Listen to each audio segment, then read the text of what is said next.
Hi everyone, it's Margaret Manning here with 60andMe. Thanks for being here today. Hope that you're doing great wherever you are. Welcome to our world. Now, a funny thing happened to me this morning. I went down to pick up my post and I had something in the mailbox that I had not received for years, maybe 5 years. And that was a letter. It was a letter that had my name written on it and on the envelope, and it had a stamp. It was incredible. And my little heart was like, this is incredible, getting a personalized letter. And it was actually from a friend, and I could tell you that whole story. But when was the last time that you got a letter in the post? A real letter? It's an amazing art that seems to have been lost in the sands of time. But I'm going to share with you an article that one of our bloggers wrote about writing letters. And I've got some tips for writing the perfect letter. And it's really, it's a really nice thing to do. And I've got an idea at the very end that I want to talk to you about. It's a 60andMe kind of idea that just might work or not, but I don't want you to miss it. So a couple of things. My tea. I'm having matcha green tea today. I'm in the green mood. But I'm having a cup of matcha. It's a very nice green tea. It's quite strong and I enjoy it. So this is my morning tea. And also our sponsor for today's show is International Living. Now, International Living is a company that helps people think about retiring overseas. They do an amazing job of putting together reports and research documents that help you make decisions about retiring abroad. All the things that you need to ask yourself. So if you go up to their website, internationalliving.com/60andme, you can get a copy of their latest report, and you just have to give them your email address. There's no charge, no obligation, but you'll find it full of wonderful information. So thank you to International Living. Now, let's talk about letters, because I was so excited, as I mentioned, to get this letter in the post. I mean, do you remember getting letters? I mean, sometimes they were even sealed with that waxy, seal. I mean, people were really into the art of letter writing. I mean, email's taken over, of course. It's now, email is the way that we communicate everything, or Facebook. And, we wish people happy birthday on Facebook, not on a birthday card. Although I do actually still send birthday cards if I've got the address of the person. And that's another thing. All the information in our lives lives in our phone. But anyway, I don't even know the street addresses sometimes of people I should know the street addresses of. But anyway, what are the advantages to writing letters? Letters, they're there to inform, to tell you something that's important, entertain, amuse, and just update, share something of yourself. They're also there to sometimes explore a thought. If you're having an issue on your mind, sometimes writing a letter is a good way to write it down, to let the words come out from your heart and, explain something that's going on to someone that you trust. And that's the thing about letters is that, we write down things, on email that are, the email could possibly get forwarded on and it wouldn't matter. But a letter is something personal, and it's something that you think about. And what do we use it for now? I mean, we use it for a complaint, maybe to a company where we want to document the complaint. We might write it to someone who, needs something attached to it, like you're sending something and you need an explanation to be sent. Or you could be sending, I suppose, a letter these days to express an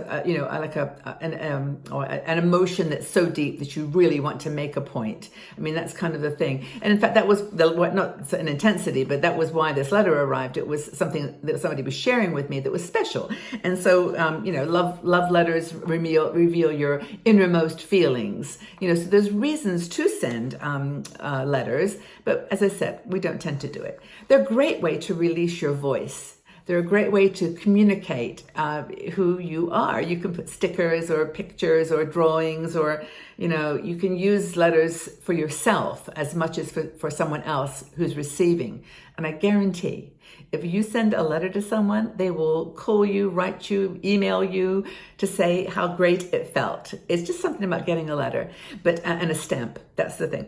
Now, in the article, it's by Diana Robb, this letter article, by the way, on letters. She says that there's some examples of people who used letters to stimulate their own creative side. She mentions Anais Nin, who wrote a book of journals, and she started her first item in her first journal, her first book, was a letter to her father who, well, she used the words deranged. I don't know what his situation was, but, obviously had an impact on her life.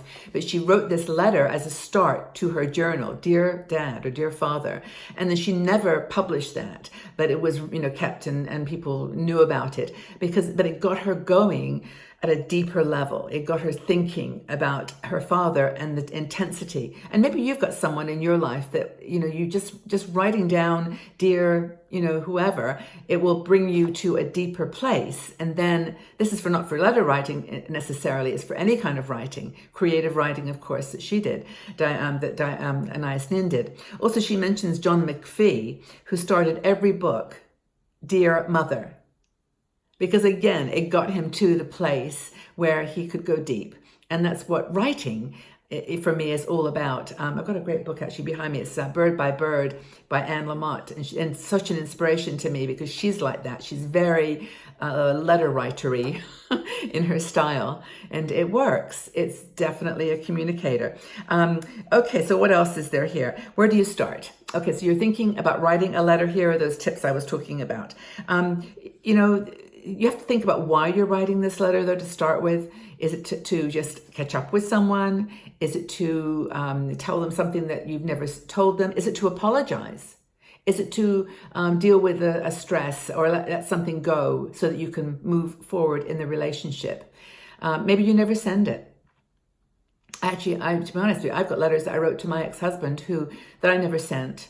And actually, I just was doing some downsizing recently, and I found them and I read them, and I thought, wow, not that it's not a good thing I didn't send them, but what a good thing it is to reread them because it really says so much about what was going on in my mind at that time. And also how understanding I was in the great scheme of things, how I kind of, it all worked. But I didn't send them. It was just for me. It was for me. So the tips. These are very simple. And I think that writing a letter doesn't have to be complicated. Could be a page, half a page. Use simple sentences. Don't use complicated words. Just simple sentences. Just write how you feel. Be specific. If there's something that you want to say, just come right out and say it.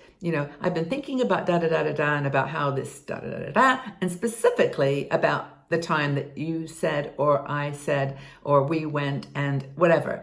It's just, be specific. Break your letter into sections or paragraphs. And even put little headlines. That's what we do on most of the articles that we write for 60andMe, because it just organizes your thinking. But just put separate paragraphs or sections. That will help. Be sure your voice or your tone of voice is appropriate. Make sure that you imagine the other person reading this and how they might respond. For clarity, at the end of after you've written the letter, read it out loud. Read it out loud and see what you think. And then write, rewrite, polish. Do those three things, write and then rewrite and then make sure that it's all okay. Letters are not like emails. People read letters.